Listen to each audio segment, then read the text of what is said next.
Colossiens 1, les versets 9 à 14.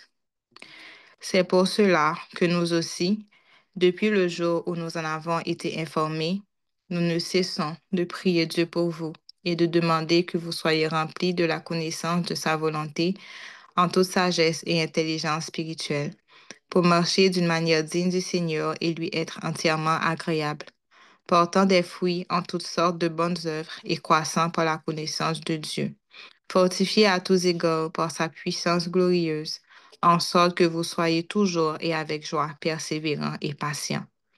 Rendez grâce au Père qui vous a rendu capable d'avoir part à l'héritage des saints dans la lumière, qui nous a délivrés de la puissance des ténèbres et nous a transportés dans le royaume du Fils de son amour, en qui nous avons la rédemption, la rémission des péchés. Amen, amen, amen. Donc, nous laissons la place à la personne qui va nous enseigner aujourd'hui, vraiment. Et aussi, c'est la fête à notre sœur Nancy. Sois bénie, chère sœur. Nous faisons donc la place à la personne qui va nous enseigner aujourd'hui. Fait préparez vos cœurs, vos carnets, ainsi que vos crayons pour prendre des notes. Soyez bénis.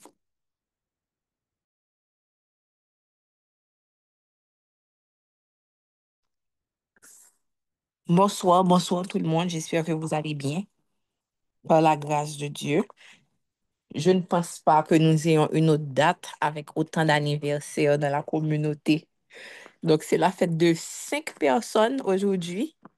Donc, je sais qu'on leur a souhaité un joyeux anniversaire, mais souhaitons encore un joyeux anniversaire dans le chat. Comment allez-vous tout le monde? J'espère que tout le monde va bien et que vos cœurs sont prêts pour l'enseignement.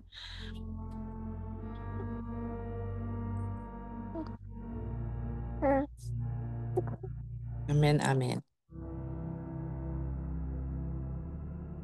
Donc, j'espère que vous avez été bénis jusqu'à présent par les enseignements autour de la série Nouvelle Vie. Et aujourd'hui, nous allons parler d'un sujet important. Tous les sujets sont importants, mais nous allons parler des attaques qui peuvent venir avec l'appel. Amen.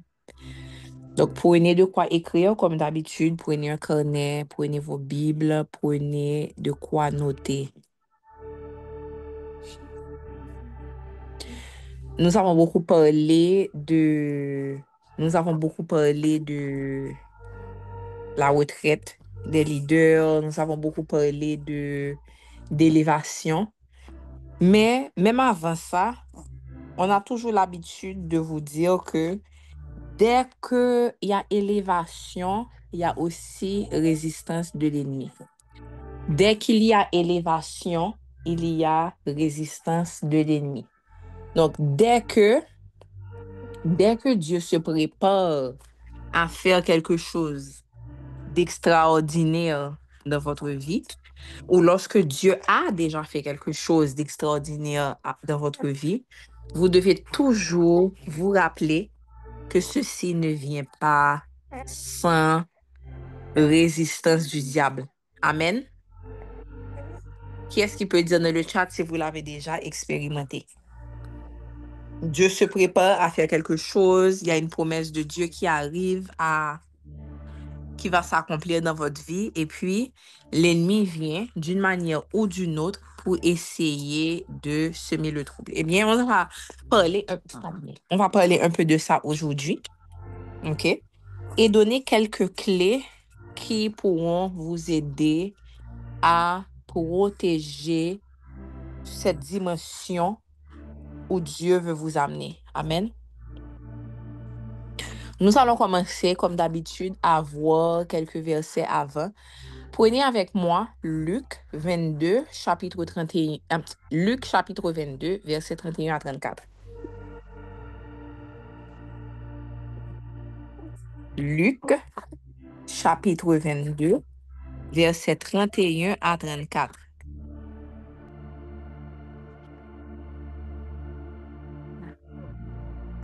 Je vais lire pour vous dans la version Bible du Semeur. Là, c'est Jésus qui parle à Pierre. Il lui dit, Simon, Simon, fais attention. Satan vous a réclamé pour vous passer tous au crible, comme on secoue le blé pour le séparer de la balle. Mais moi, j'ai prié pour toi pour que la foi ne vienne pas à te manquer. Et toi, le jour où tu seras revenu à moi, fortifie tes frères. Seigneur, lui dit Simon, je suis prêt s'il le faut à aller en prison avec toi ou même à mourir. Pierre, reprit Jésus, je te l'assure, aujourd'hui même, avant que le coq chante, tu auras par 3 fois nié de me connaître. Amen. Simon, fais attention. Satan vous a réclamé pour vous passer tous au crible comme on secoue le blé. J'aime beaucoup ce verset parce que là, on voit que Jésus est en train de prévenir Pierre que l'ennemi ne dort pas. L'ennemi ne chôme pas. L'ennemi ne prend pas de vacances, il ne prend pas congé, mais il est toujours, comme la parole de Dieu nous le dit, en train de chercher une proie qu'il peut dévorer. Pas vrai? Nous allons voir encore un autre verset. On va voir dans Éphésiens 6, versets 10 et à 12. Éphésiens 6, versets 10 à 12. Je vais lire encore de la version Bible du Semeur. Pour conclure, puisez votre force dans le Seigneur et dans sa grande puissance. Revêtez-vous de l'armure de Dieu afin de tenir ferme contre toutes les ruses du diable. Car nous n'avons pas à lutter contre des êtres de chair et de sang, mais contre les puissances, contre les autorités, contre les pouvoirs de ce monde des ténèbres et contre les esprits du mal dans le monde céleste. Donc, nous voyons avec ces 2 versets seulement, et on peut trouver d'autres versets si on veut, pas vrai? On voit que la parole de Dieu nous met clairement en garde contre des forces des ténèbres qui agissent pour venir essayer de faire obstacle au plan de Dieu. Donc, ça veut dire que être un chrétien et ne pas croire aux forces des ténèbres, c'est se contredire et vraiment faire de Dieu un menteur.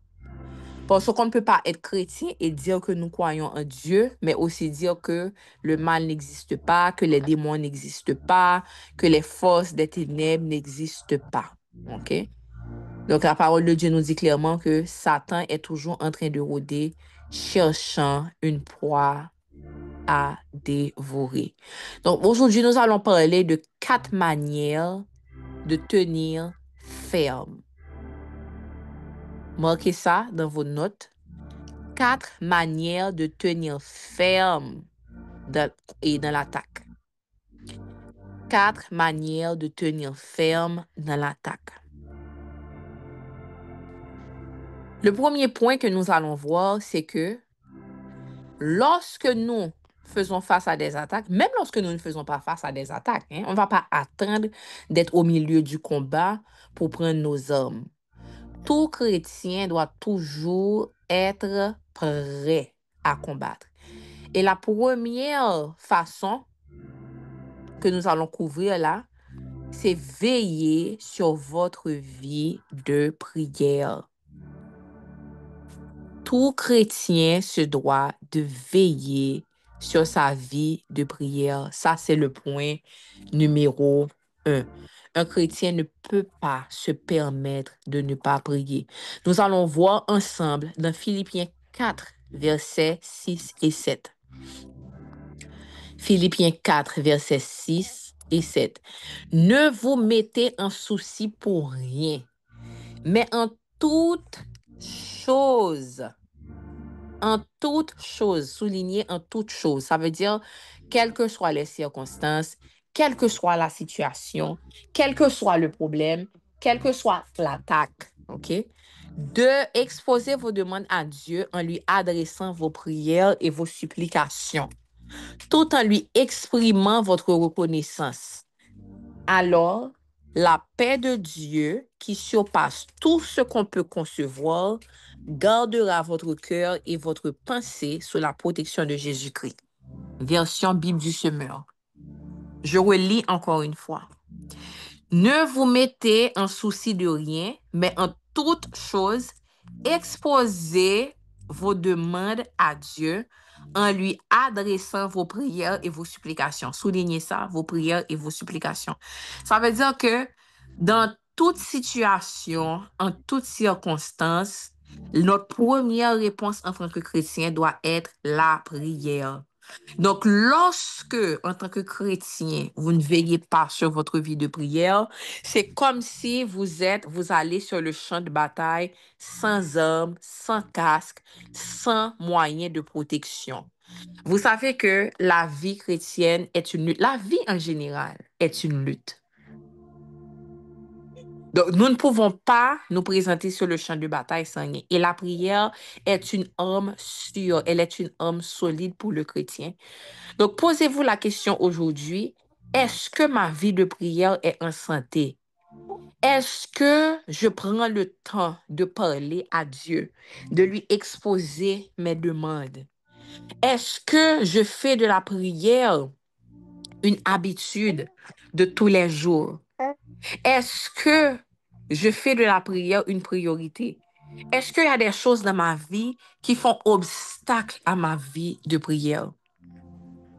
Et si la réponse est oui, il faut dès maintenant trouver un plan, mettre un plan sur pied pour réanimer votre vie de prière. Ça, c'est le point numéro 1. Veillez sur votre vie de prière. Le point numéro 2, protégez vos pensées. Protégez vos pensées.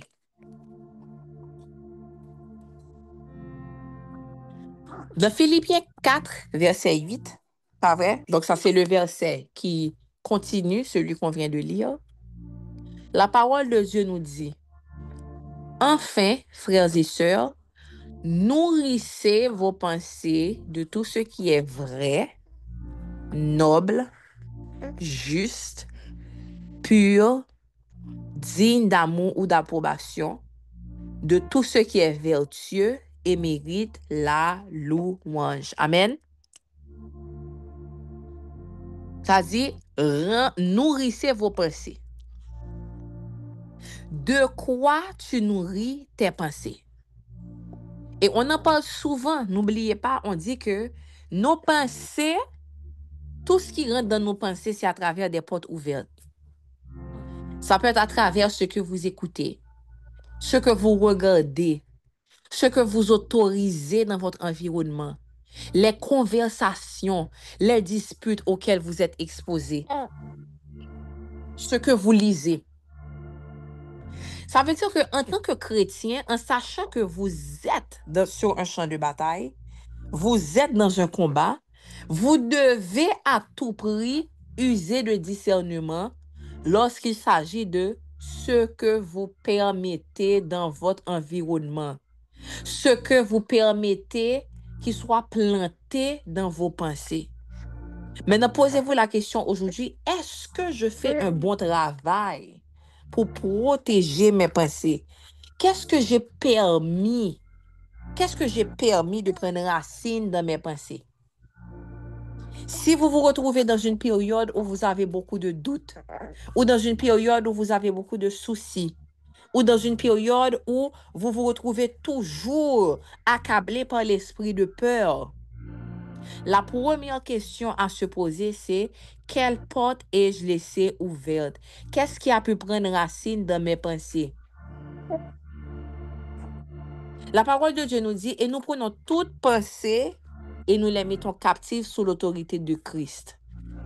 Ça veut dire que s'il y a quelque chose qui a pris racine dans tes pensées, OK, il y a quelque chose contraire à l'autorité de Christ qui a pu rentrer jusqu'à prendre racine. Amen. Donc maintenant, en tant que chrétien, c'est non seulement votre travail de déraciner ce qui avait déjà été là, pas vrai? C'est pour ça que Romains 12, verset 2 nous dit, ne vous conformez pas au siècle présent, mais soyez transformés par le renouvellement de vos pensées. Ça veut dire que lorsque tu as commis le péché, lorsque le péché a été consommé, c'est pas comme ça que tu es resté puis tu es tombé dans le péché. Il y a quelque chose qui a été planté et cette chose-là, cette mauvaise graine, quel que soit ce que c'est, elle a été nourrie dans tes pensées. Elle a été nourrie dans tes pensées. Donc, lorsque tu te retrouves à avoir des pensées qui sont contraires à ce que Christ dit, lorsque tu te retrouves à méditer, à ruminer sur quelle que soit la chose qui est contraire à la parole de Dieu, il faut prendre une pause et dire, mais d'où est-ce que c'est venu? Prendre le temps de te repentir, déraciner par la parole, par la prière, par la repentance et remplacer par la parole de Dieu. Parce que lorsque l'ennemi peut pénétrer dans tes pensées, il peut te faire n'importe quoi.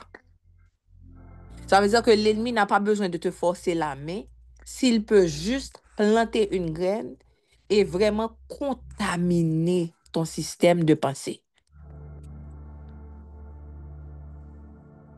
Le troisième point, ne néglige pas ta vie de louange et d'adoration.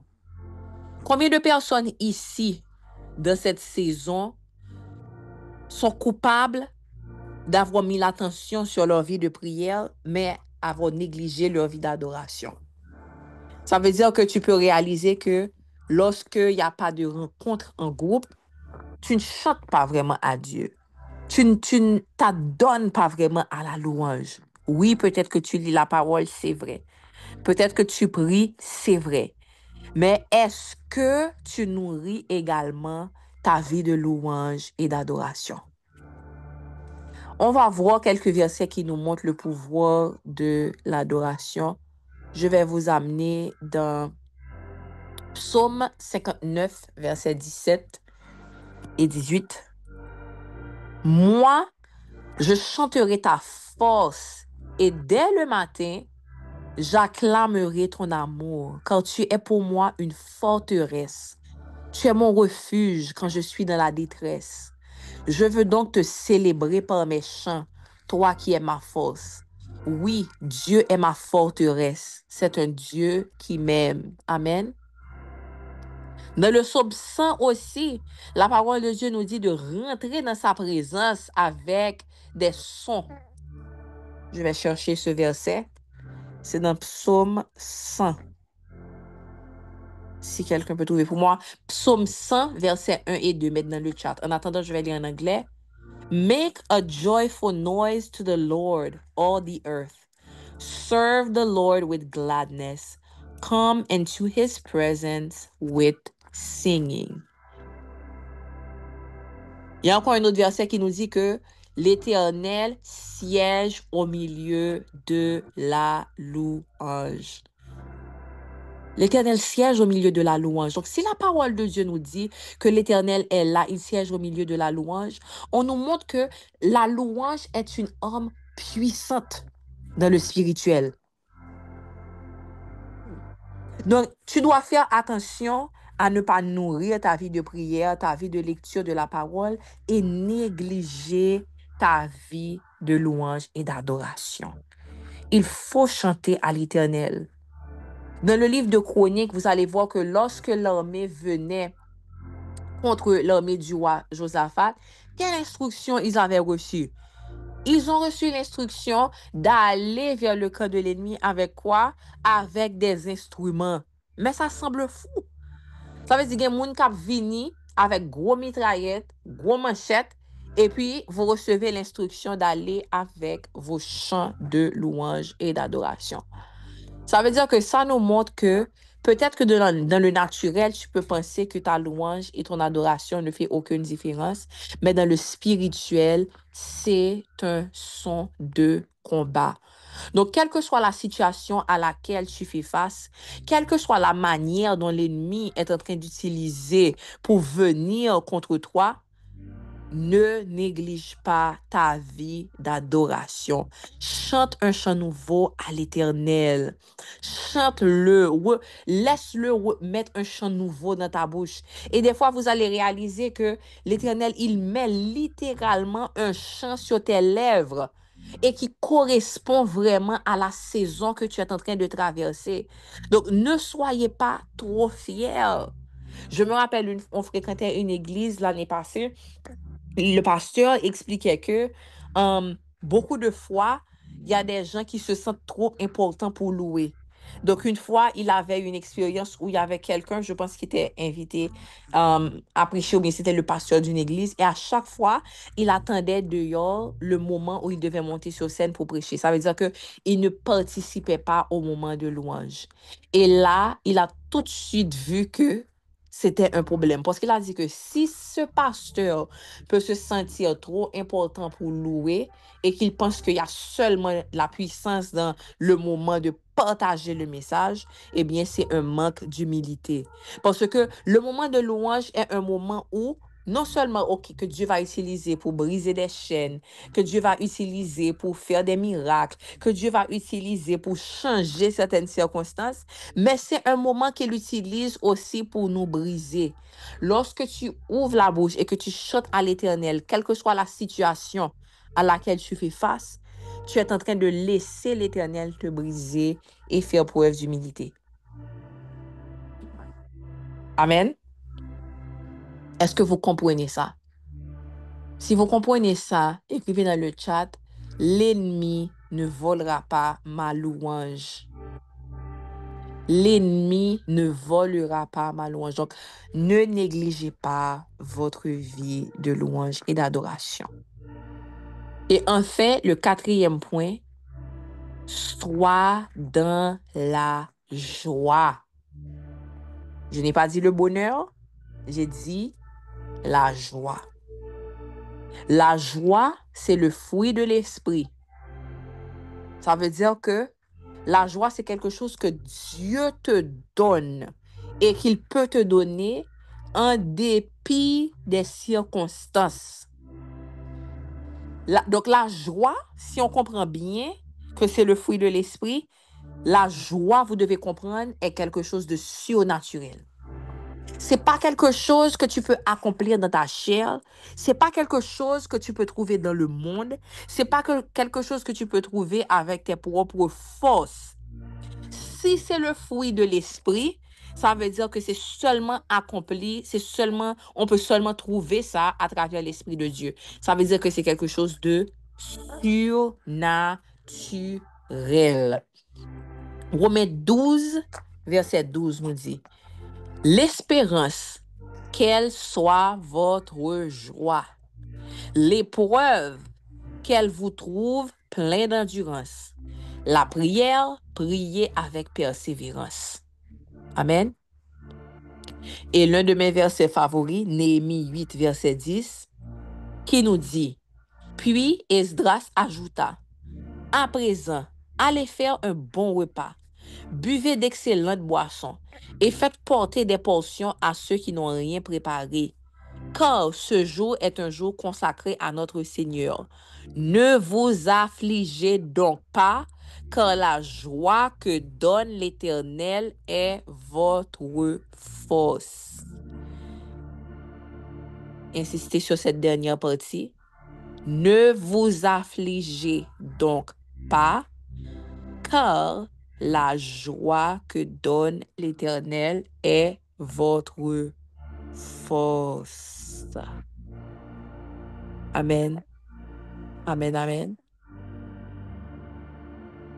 Et pendant que je vois Jessica dans le chat, est-ce que nous pas vraiment ouais Jessica? Non, c'est appel témoignage. Yo.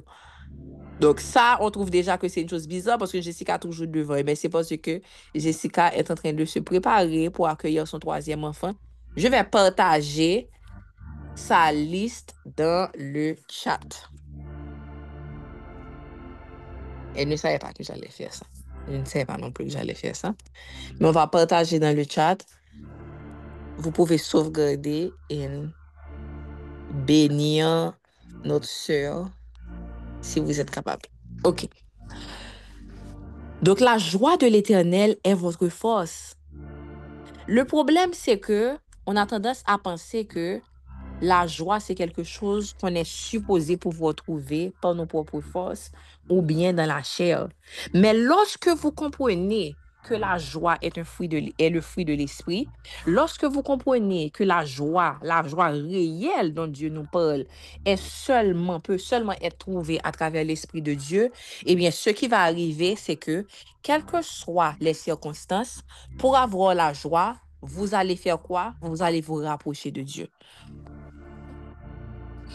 Vous allez au trône de grâce. Amen. Dans le livre d'Hébreux, la parole de Dieu nous dit, approchons-nous donc du trône de grâce afin d'obtenir miséricorde et d'être secourus dans nos besoins. À travers le sacrifice de Jésus, à travers l'accès que nous donne la croix, nous pouvons nous approcher comment? Librement du trône de grâce afin d'être secourus dans nos besoins. Donc, lorsque l'ennemi attaque, ta joie que tu trouves en l'Éternel est un outil de défense. Ne te laisse pas affliger par les circonstances. Donc, pour revoir les 4 points que nous avons vus, le point 1, c'est veille sur ta vie de prière. Veille sur ta vie de prière. Le point numéro 2, protège tes pensées. Protège tes pensées. Le point numéro 3, qui est-ce qui se rappelle? C'est quoi le point numéro 3? Point numéro 3 dans le chat. Très bien. Nourris également ta vie de louange et d'adoration. Et le point numéro 4? C'est quoi le point numéro 4? La joie. Amen. Donc ça, ce sont 4 points clés pour que vous puissiez tenir ferme lorsque l'ennemi essaie de faire des ravages dans ton cœur, lorsque l'ennemi essaie de faire des ravages dans tes pensées. Que tu te rappelles que l'Éternel est fidèle et il est un abri sûr, que ce soit dans les moments de joie, que ce soit dans les moments de paix, mais aussi dans les moments où souffle la tempête. Donc, ne vous laissez pas décourager et ne vous laissez surtout pas distraire parce que Dieu, il est fidèle lorsqu'on garde les yeux fixés vers lui. Seigneur, je te loue, je te remercie, papa. Je te remercie, papa, parce que tu nous donnes un abri sûr en toi. Oui, tu es un abri sûr, Seigneur, pour tous ceux qui vont à toi pour trouver un refuge. Donc, nous savons, papa, que toute élévation vient avec des attaques de l'ennemi. Mais nous savons que tu es fidèle. Nous savons que tu ne nous abandonnes pas. Tu ne nous délaisses pas. Apprends-nous à rester fermes, Seigneur, à trouver cette paix au milieu de la tempête. Ne laisse pas tes enfants se décourager, papa. Mais rappelle-leur, Seigneur, qu'à travers la prière, qu'à travers la louange, en protégeant les pensées et en cultivant la joie, Seigneur, ils sont plus que vainqueurs grâce à toi, Seigneur, qui les fortifie. Dans ton nom précieux, Seigneur Jésus, je te prie. Amen, amen. Soyez bénis abondamment, mes frères et sœurs. Gardez vos cœurs et que le Seigneur continue à vous amener de gloire en gloire et de victoire en victoire. Soyez bénis.